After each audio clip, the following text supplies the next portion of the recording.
ഇന്ന് നമ്മൾ ഉണ്ടാക്കാൻ പോകുന്നത് ഒരു നാടൻ പലഹാരമാണ്. അവൽ കൊണ്ടുള്ള ഒരു അവൽ വിളയിച്ചത്. നമുക്കൊന്ന് ഉണ്ടാക്കി നോക്കാം. അവൽ വിളയിക്കുന്നതിന് വേണ്ട സാധനങ്ങൾ ഞാൻ 1/2 കിലോ അവൽ എടുത്തിട്ടുണ്ട്. കട്ടിയുള്ള ചുവന്ന അവലാണ് എടുത്തിരിക്കുന്നത്. അതുപോലെ 1/2 കിലോ ശർക്കര പാനിയാക്കി വെച്ചിട്ടുണ്ട്. ഞാൻ 1/2 കിലോ ശർക്കരയിൽ 1 കപ്പ് വെള്ളം ചേർത്ത് പാനിയാക്കി വെച്ചിരിക്കുകയാണ്. എന്നിട്ട് അത് അരിച്ച് വെച്ചിട്ടുണ്ട്. അതിൽ 2 തേങ്ങ ചുരണ്ടി എടുത്തിട്ടുണ്ട്. ഒരു 100 ഗ്രാം കപ്പലണ്ടി എടുത്തിട്ടുണ്ട്. ഒരു 3 ടേബിൾ സ്പൂൺ നെയ്യ് എടുക്കാം. അല്പം vanilla essence, 1 teaspoon vanilla essence, ഒരു ഫ്ലേവറിന് വേണ്ടിയാണ്, അത് ഓപ്ഷനിലാണ്. 2 ടീസ്പൂൺ ചുക്കും ജീരകം കൂടെ പൊടിച്ചതാണ്. ഒരു 10 ഏലക്ക പഞ്ചസാരയോട് ചേർത്ത് പൊടിച്ചതാണ്. 50 ഗ്രാം കിസ്മിസ് ഉണ്ട്. 50 ഗ്രാം അണ്ടിപ്പരിപ്പ്, ഒരു 4-5 സ്പൂൺ നമ്മൾ തേങ്ങാക്കൊത്ത് ചെറുതായിട്ട് കൊത്തിയരിഞ്ഞതാണ്. ഒരു 3 ടീസ്പൂൺ എള്ള്, കറുത്തെള്ള്. അടുത്തായിട്ട് ഞാനൊരു ഉരുളി അടുപ്പത്ത് വെച്ച് സ്റ്റൗ കത്തിച്ചു. അത് ചൂടായി വന്നിട്ട് അതിലേക്ക് ഞാൻ നമ്മൾ നെയ്യ് ഒഴിച്ചു കൊടുക്കുക. ഒരു 3 ടേബിൾ സ്പൂൺ നെയ്യ് ഒഴിച്ചു കൊടുക്കാം. അതിലേക്ക് നമുക്ക് നമ്മുടെ ഡ്രൈ ഫ്രൂട്ട്സൊക്കെ ഒന്ന് ഫ്രൈ ചെയ്തെടുക്കാൻ വേണ്ടിയാണ്. ആദ്യമായിട്ട് നമുക്ക് ആ തേങ്ങ അരിഞ്ഞ് വെച്ചത് നമുക്കൊന്ന് ഫ്രൈ ചെയ്തെടുക്കാം. നമ്മുടെ തേങ്ങ വന്ന് ഏകദേശം ഒന്ന് മൂത്ത് വന്നിട്ടില്ല. അതിലേക്ക് നമ്മുടെ അണ്ടിപ്പരിപ്പും കപ്പലണ്ടിയും കൂടെ ഇടാം. ഇതുകൂടെ നമുക്ക് ഫ്രൈ ചെയ്തെടുക്കാം. കപ്പലണ്ടി നമുക്ക് പൊരികടലയുണ്ട്, അതുകൂടി ചേർക്കാം. ഡ്രൈ ഫ്രൂട്ട്സ് ഇടയ്ക്ക് കടിക്കുന്നത് നന്നായിരുന്നു. നമ്മുടെ അണ്ടിപ്പരിപ്പും കപ്പലണ്ടി എല്ലാം ഒന്ന് ബ്രൗൺ കളറായി വരുന്നുണ്ട്. നമുക്ക് അപ്പോഴത്തേക്ക് കിസ്മിസ് കൂടി ഇട്ട് ഒന്ന് ഇളക്കുക. ലാസ്റ്റ് നമ്മുടെ എള്ളൂടെ ഇട്ട് നമുക്കൊന്ന് മൂപ്പിച്ചെടുക്കാം. അപ്പം അങ്ങനെ നമ്മുടെ ഡ്രൈ ഫ്രൂട്ട്സും എള്ളും എല്ലാം ഒന്ന് മൂത്ത് വന്നിട്ടുണ്ട്. ഇനി നമുക്ക് സ്റ്റൗ ഓഫ് ചെയ്തിട്ട് അത് ഒന്ന് കോരിയെടുക്കാം.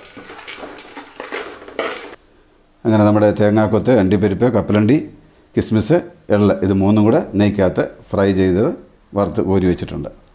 അടുത്തായിട്ട് നമ്മൾ ആ പാത്രത്തിലേക്ക്, ആ നെയ്യിലേക്ക് തന്നെ നമ്മുടെ ശർക്കര പാനിയാക്കി വെച്ചേക്കുന്നത് ഒഴിച്ചു കൊടുക്കുക.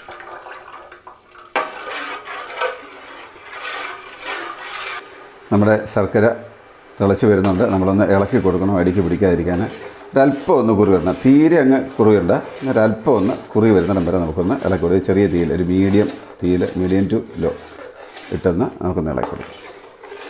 ഞാൻ അധികം അങ്ങ് കുറുക്കിയില്ല, തീരെ അങ്ങ് ഒരു നൂൽപ്പരുവം ആക്കിയിട്ടില്ല. ഇതിലേക്ക് ഞാൻ നമ്മുടെ തേങ്ങ ഒന്നിട്ട് കൊടുക്കാം. തേങ്ങയൊക്കെ നല്ലവണ്ണം ഈ ശർക്കരയിൽ ഒന്ന് പിടിക്കുന്നിടം വരെ നമുക്ക് ഒന്ന് ഇളക്കി കൊടുക്കും. വെള്ളമൊക്കെ ഒന്ന് വലിഞ്ഞ് വരുന്നിടം വരെ.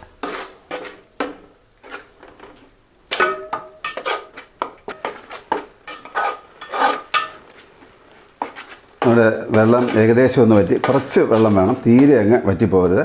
എന്നിട്ട് ഞാൻ സ്റ്റൗ അങ്ങ് ഓഫ് ചെയ്യുകയാണ്. നമ്മൾ സ്റ്റൗ ഓഫ് ചെയ്ത് ഒന്ന് തിളന്നതിന് ശേഷം നമുക്ക് ഈ അവലിട്ട് ഇളക്കിയെടുക്കാം.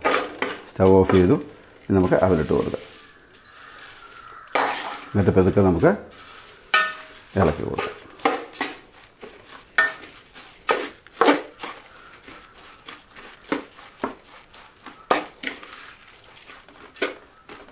നമ്മുടെ അവൽ മിക്സായിട്ടുണ്ട്. നമ്മുടെ ശർക്കരയ്ക്കും തേങ്ങയ്ക്കകത്തും മിക്സായിട്ടുണ്ട്. ഇനി നമുക്ക് നമ്മുടെ ബാക്കിയുള്ള ഇൻഗ്രീഡിയൻസ്, ഏലക്കായും പഞ്ചസാരയും കൂടെ പൊടിച്ച് നമുക്ക് ഇട്ട് കൊടുക്കാം. അതുപോലെ ചുക്കും ജീരകം കൂടെ പൊടിച്ചിട്ട് കൊടുക്കാം. അതിനുശേഷം നമ്മുടെ ഡ്രൈ ഇൻഗ്രീഡിയൻസ് എല്ലാം കൂടെ, അണ്ടിപ്പരിപ്പ്, കപ്പലണ്ടി, അതെല്ലാം കൂടെ ഫ്രൈ ചെയ്ത് നമുക്കത് ഇട്ട് നല്ലപോലെ ഒന്ന് മിക്സ് ചെയ്ത് ഇളക്കിയെടുക്കാം.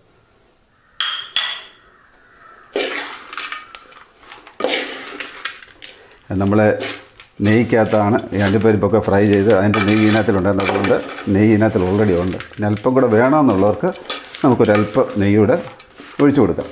ഇനി നമുക്ക് ഫൈനലി അല്പം വാനില എസൻസ് കൂടെ ഒരു ഫ്ലേവറിന് വേണ്ടി ഒഴിച്ചു കൊടുക്കാം. താല്പര്യമുള്ളവർക്ക്, അതിൻ്റെ ഫ്ലേവർ ഇഷ്ടമുള്ളവർക്ക് ഒരു ടീസ്പൂൺ, ഒരു നല്ല മണം കിട്ടും. അങ്ങനെ നമ്മുടെ അവൽ വിളയിച്ചത് റെഡിയായിട്ടുണ്ട്. അങ്ങനെ നമ്മുടെ അവൽ വിളയിച്ചത് റെഡി ആയിട്ടുണ്ട്. ഇത് നമ്മൾ ഉടനെ ഉപയോഗിക്കരുത്. കുറച്ച് നേരം കഴിഞ്ഞതിന് ശേഷം, ഒരു 10-12 മണിക്കൂർ കഴിഞ്ഞതിന് ശേഷം ഉപയോഗിക്കുന്നതായിരിക്കും നല്ലത്. അതിൻ്റെ ടേസ്റ്റ് എല്ലാം കൂടെ അപ്പോഴേ വരുള്ളൂ. നമുക്കൊരു 10 ദിവസം വരെ ഇത് വെച്ച് ഉപയോഗിക്കാവുന്നതാണ്.